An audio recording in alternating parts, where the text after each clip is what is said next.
Hey everyone, my name is Utkarsh Verma and I'm a psychology mentor at Study Capital.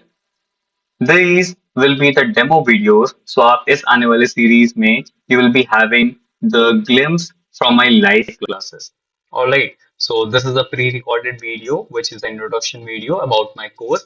If you are planning for CUET 2026 MMSC Psychology or you are planning for the GATE examinations or you are planning for the independent university examinations for the masters such as Jamia, Christ, NFSU, this is the go-to course.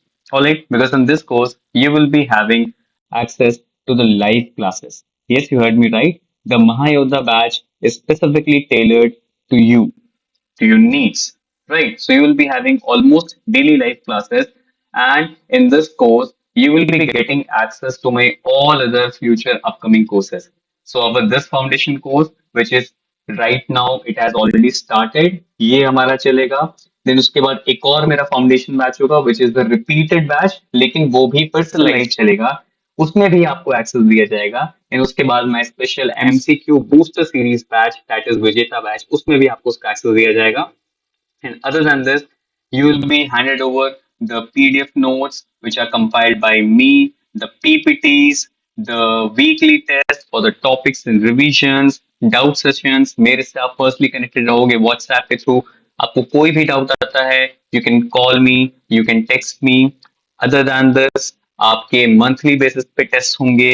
Other than this you will be having access to the 15 mock test, right, जो कि आपके exam के पहले होंगे. ये सब कुछ आपको इसमें इंक्लूड मिलेगा. हर एक क्लास की रिकॉर्डिंग आपके पास होगी एंड मेरा गाइडेंस एग्जाम के बाद तक भी रहेगा, right. Even my first batch students which was 4 years back, वो आज तक मुझसे कॉन्टेक्टेड में है, right. So once you will join this batch, once you will be in communication with me, we will be related to each other till we live.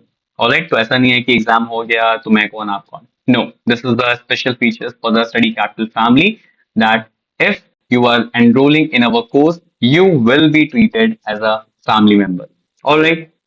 So join this course right now. Link is in the description. आप Google Play Store से Study Capital आप download कर सकते हो and then you can join my batch straight forward. अब जो आप लोग वीडियो देखने वाले हो, these will be the parts of my live classes.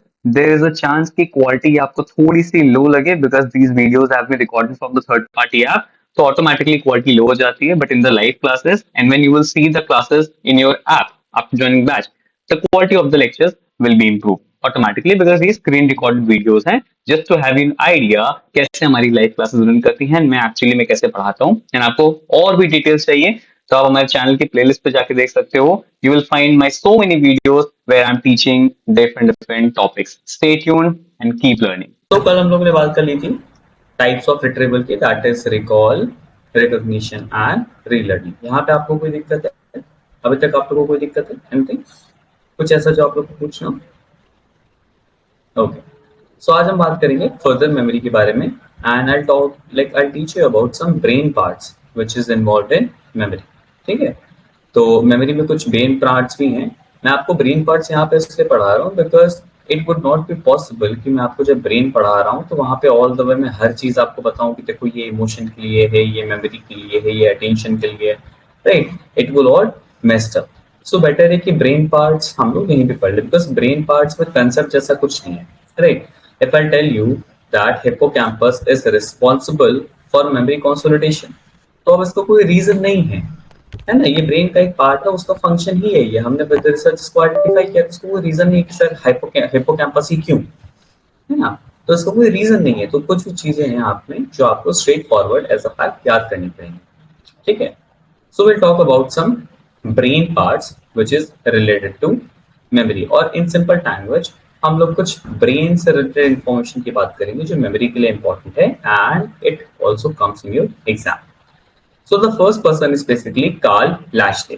ये एक न्यूरो साइंटिस्ट थे, ठीक है, psychologist, neuropsychologist, neuroscientist. So Karl Lashley, इन्होंने ब्रेन को मेमोरी के लिए काफी अच्छे से स्टडी किया था. So he studied basically brain in the form of lesions, right. Lesions in the rats and monkeys. Lesions का मतलब होता है ब्रेन में कट करना. ऐसे देयर इज अ ब्रेन, हम ब्रेन में हम कट्स लगा लगा के एक एक हिस्से को हम स्टडी करते हैं, इसको बोलते हैं लीजन। ब्रेन में लीजन क्रिएट करना मतलब ब्रेन को काटना, ठीक है। सो ही cut rat and monkey's brain and he tried to study the area which is responsible for memory, क्योंकि ऑब्वियसली ह्यूमंस पे तो हम कर नहीं सकते ये सब, राइट। तो उन्होंने चूहे और मंकीज पे ब्रेन पे रिसर्च कर करके ये चीज आइडेंटिफाई की थी that what are the areas which are responsible for memory. और इन्होंने एक बहुत ही इंटरेस्टिंग कंसेप्ट किया था and that concept is basically engram, right. This concept is known as engram, ठीक। ये एनग्राम क्या होता है? Engram is a hypothetical concept, ठीक है। तो मैं पहले ही आपको बता दूं कि ये एक हाइपोथेटिकल कंसेप्ट है। इट मींस कि ये रियल में आपके ब्रेन में एग्जिस्ट नहीं करता है, एक कंसेप्ट है बस ये, ठीक है। Engram basically says that whenever a memory is form, जब भी हमारे दिमाग में कहीं मेमोरी बनती है, so our brain has a physical, क्या हो गया इसको? Why are my PPTs hanging so much?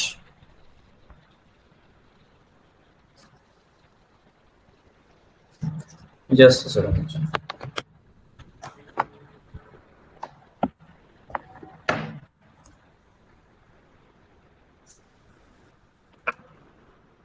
ऐसा क्यों हो रहा है?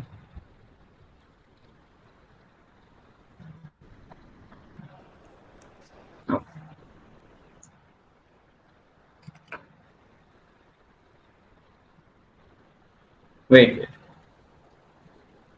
लीजन्स का मतलब होता है ब्रेन के अलग अलग हिस्से करना, alright. Lesion means to cut brains into different different parts, तो हर एक हिस्से को हम बोलते हैं लीजन। लीजन स्पेशली कट होता है ब्रेन का, राइट।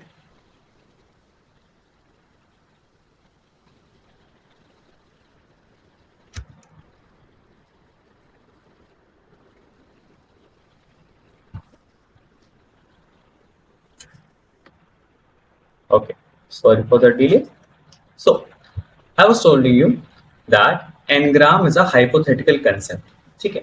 engram क्या होता है? Basically whenever our brain forms a memory with respect to anything, right? So our brain has a physical change, physical change or a biochemical change। अगर मैं simply आपको बोलूं that this is a brain, ठीक है, मान लेते हैं ये ब्रेन है आपका, ठीक है, ये आपका ब्रेन है। If there is any memory form, तो ब्रेन का ये एरिया का फिजिकली थोड़ा चेंज हो जाएगा। It will have some biochemical changes, it will have some functional changes brain के छोटे से हिस्से में, and this area will be responsible for that memory. किसी भी चीज की मेमोरी हो सकती है, एनीथिंग, किसी भी चीज की याद आपके ब्रेन में कहीं भी बनती है, so it creates a change, it creates a physical change in your brain, and this change, this spot is known as engram. अभी सच में ऐसा नहीं होता है, मतलब रिसर्चेस हैं, बट ऐसा सच में आपके ब्रेन में कुछ चेंज नहीं हो जाता है। Your brain remains like the same, आपका ब्रेन फिजिकली सही में चेंज नहीं हो रहा है। ये बस एक हाइपोथेटिकल कंसेप्ट है जो कि कार्ल लैशलेर ने थ्योरी के थ्रू दिया था। सो एनग्राम्स आर बेसिकली द एंटिटी और the units which are responsible for the physical change in the brain due to memory formation. Whenever there is a memory formation, our brain will have some area changed physically or biochemically, किसी chemical reaction की वजह से कुछ biological function हो जाएगा, उसकी वजह से ब्रेन के किसी एक एरिया में कुछ चेंजेस हो जाएंगे, right. That area will be known as engram. तो अगर हम इसको शॉर्टेस्ट डेफिनेशन में बोलें, so engram is the physical unit of memory in brain. Brain में मेमोरी कहाँ कहाँ बनती है, किस तरह से होती है, उसकी फिजिकल यूनिट हमारी एनग्राम होती है। क्लियर है? सो एनग्राम से आज तक एक ही बार क्वेश्चन आया है, बट यू मस्ट अंडरस्टैंड कि एनग्राम होता क्या है। So engram is the physical unit of memory in brain.